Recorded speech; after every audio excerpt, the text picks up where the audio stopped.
From Hollywood, it's time now for Johnny Dollar. Ray Rowland, Johnny. Oh, hi, Ray. Just got your message. What are you doing in Philadelphia? Oh, a case for Philly Mutual Liability and Casualty, and I may need your help. What do you know about Laird Douglas of Heatherscote? Why, he's one of Scotland's finest. Wait a minute. That's your case? Yep. Insurance? And bodyguard. How's about lunch? Johnny, have you met his lairdship? Yeah, and I nearly lost a leg doing it. Oh, then you know. Yeah, I know. Oh, shut up.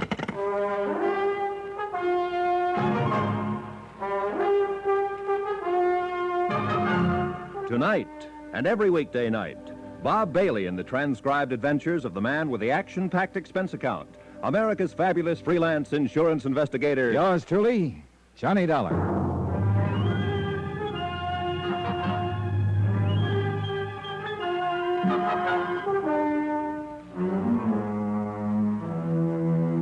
Expense account submitted by Special Investigator Johnny Dollar to the Philadelphia Mutual Liability and Casualty Company in connection with my investigation, or rather my involvement in the Laird Douglas of Heatherscote matter.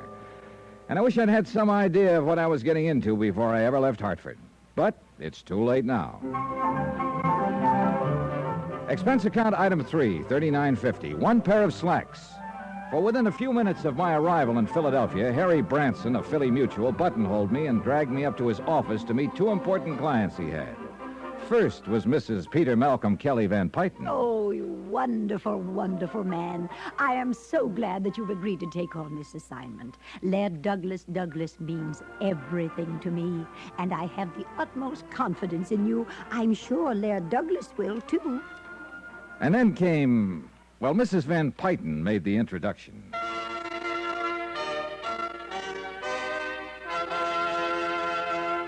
Laird Douglas of Heatherscote, this is Mr. Johnny Dollar. Huh?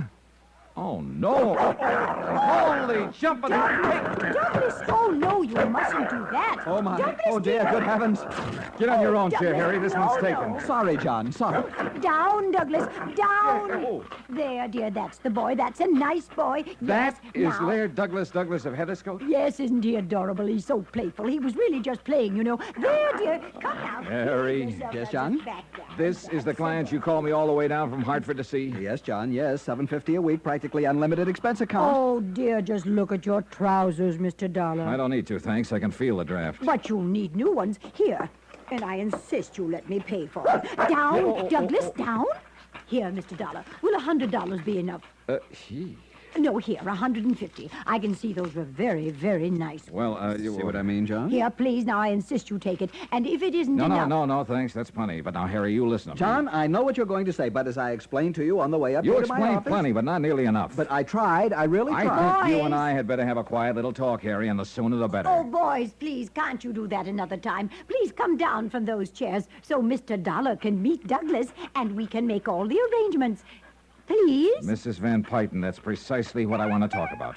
You really look very funny up there. And see, Douglas does want so much to be friends with you. Yeah, you sure it isn't a piece of my leg he wants? Oh, no, of course not. Here, Mr. Dollar, just give him one of these biscuits. I have them specially baked for him, and he'll be your friend for life. Really? Huh? Here, now just come down and hand it to him. Well- He'll love you. It's true, John, I know. Yeah? Then what are you doing up on that chair? I forgot, that's all. Nice, Douglas. Huh? Please, Mr. Dollar. Well, all I hope is he doesn't forget. That's right. Just hand it to And that him. he knows which is biscuit and which is my hand. Here, boy. Here, boy. Now, take it easy, take it easy. Oh! There, you see. Now he's your friend, Well. isn't that sweet? Yeah, sure is. Well, I'd better get back to my hotel and change, and Harry, I'll call you. Oh, but we haven't made the definite arrangements yet, and I want you staying out at our place in Germantown, the Maples. It's a lovely little place, Mr. Dollar. Well, much as I hate to say it, I'm not quite sure about taking Oh, this I case. know. The money. Well, don't you worry about it. Not at all, not one bit. If you'd rather have $1,000 a week, that's what we'll make it. And I do wish Mrs. you'd let Van me Pyton. do more about these poor trousers. I know. Why don't you go straight over to Wanamaker's men's store and have them tailor you a whole suit? Wouldn't that be nice? You'd look lovely. You've already given me more than enough to buy a... that. Now just forget it. Now you have them make you anything you want and just charge it to me. Oh, and look! Douglas dear is licking your hand. I knew he'd like you.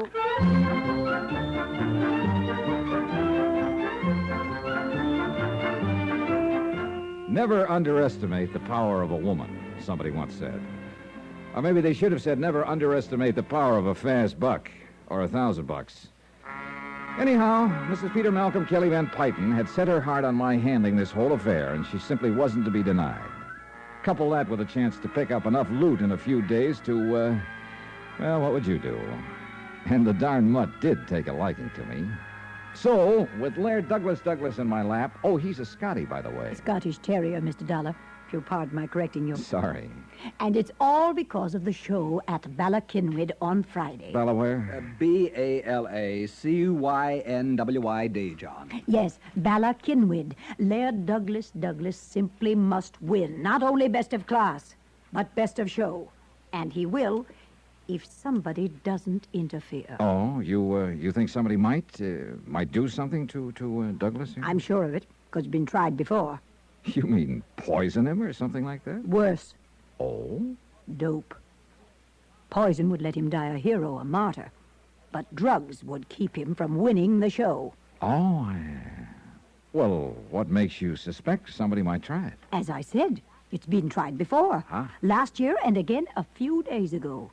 And if Harrison R. Kenworthy thinks he can do it again, he's mistaken. Then you know who did it before. I refuse to divulge any names. But you just said... Mr. Dollar, I will not tell you. All I ask is that you watch over Laird Douglas until he has won the show. Oh, and if he does win, as I'm sure he will, I'll insist that you accept a nice bonus so you can see I'm very, very serious.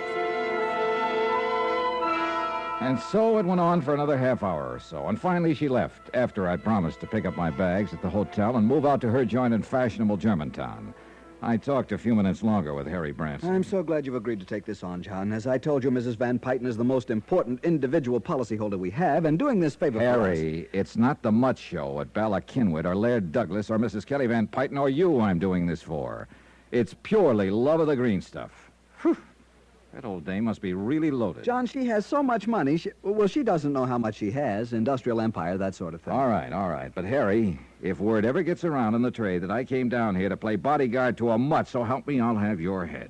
Yes.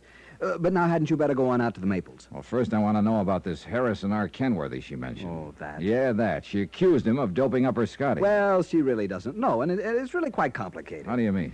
Kenworthy owns a beautiful Kerry Blue Terrier, Lady O'Diddy's Rolamar Maine. Holy cats, and no pun. Why can't they give an honest dog an honest name? Look, we'll call her Mimi.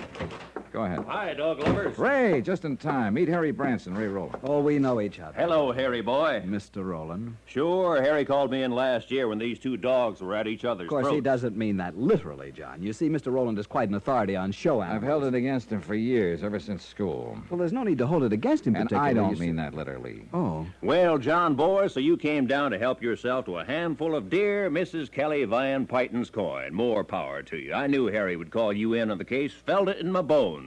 And, brother, you may be in deeper than you think. Oh, what's that supposed to mean, Ray? Has Harry told you about the villain of the piece, Harrison R. Kenworthy? I was just starting to when you so rudely... Yeah, well, Johnny, the whole setup is a riot, but just remember one thing. Yeah? A lot of people have been killed in riots. Now, what's that supposed to mean? I'll tell you what he means. Let John. me He tell mean- it, Harry. It would take you all day.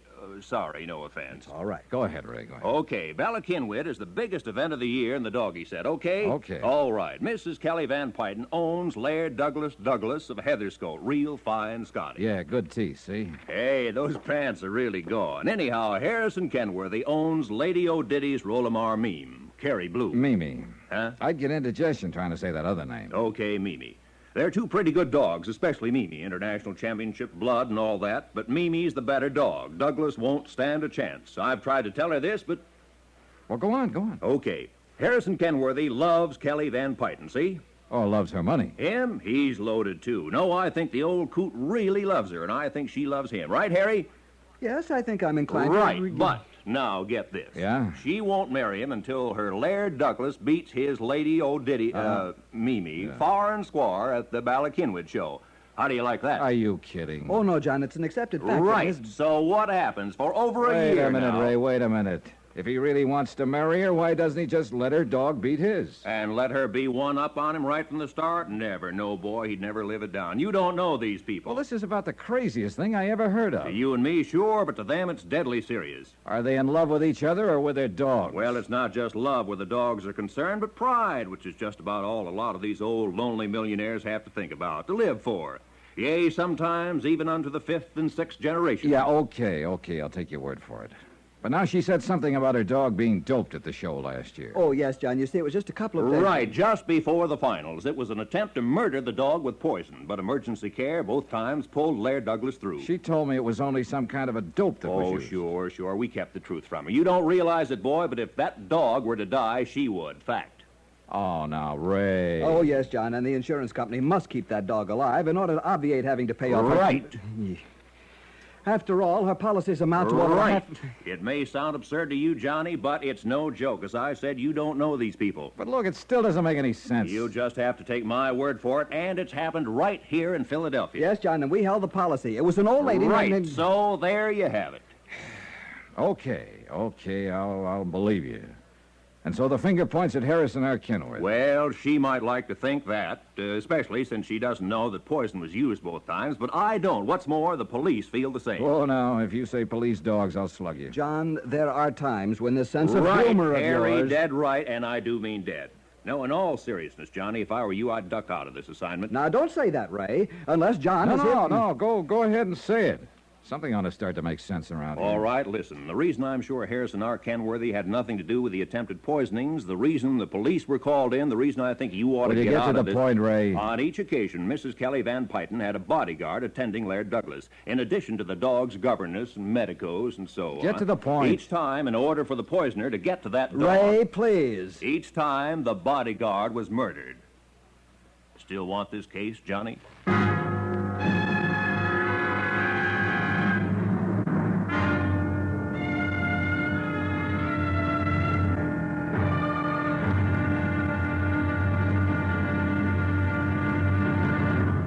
Now, here's our star to tell you about tomorrow's intriguing episode of this week's story. Tomorrow, well, the joke's no longer a joke, especially when a killer trains his sights on me. Join us, won't you? Yours truly, Johnny Dollar.